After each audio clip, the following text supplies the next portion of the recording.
Hi, I'm Dr. Bertice Berry, and I want to tell you a story.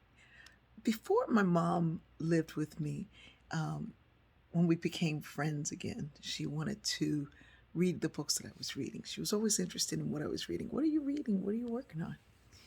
And so I'd send her a copy of whatever I was reading. I'd buy a book and I'd get two, send one to her, and we'd read it and talk about it together.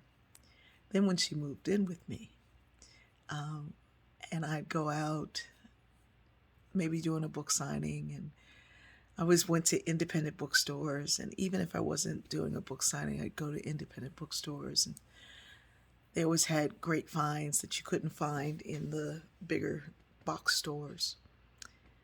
And one day I had a box of books that was delivered, and together we'd go through the boxes, and she'd look at the titles and decide what she was going to read first, and then what I would read next, and we'd swap what we were reading.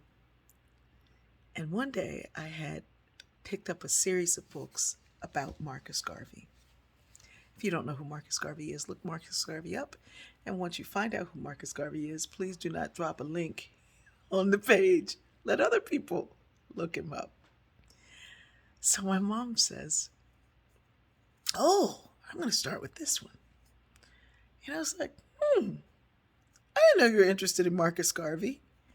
And she was like, "Well, yeah, we always wanted to know more about his family life and about his background." I'm like, we who? And so she said, "Well, yeah, we followed Garvey." Huh? This Pan Africanist. And I'm thinking, like, yeah, my mother lived during that time and she knew who he was and she knew about him.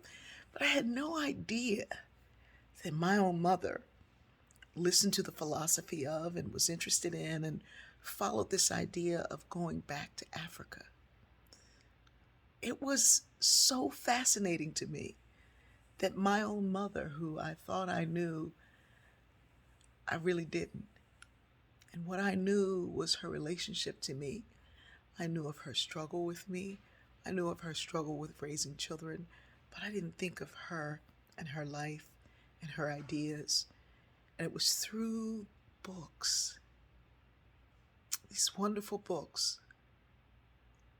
She would read someone else's story and find her own story in it, and we'd connect through those stories. I think too often we lock our parents in an incident, in a time, in a space when they were trying to work through something.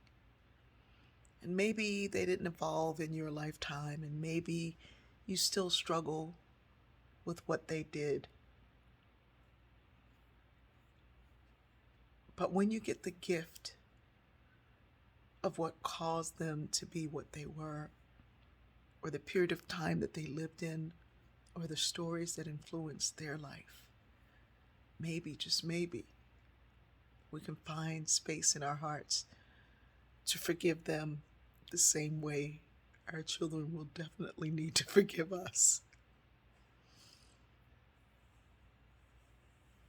As we share our own stories, as we tell our own narratives, ask yourself, what is the story, the context within which it lived? How was it housed? What did it see? I love you.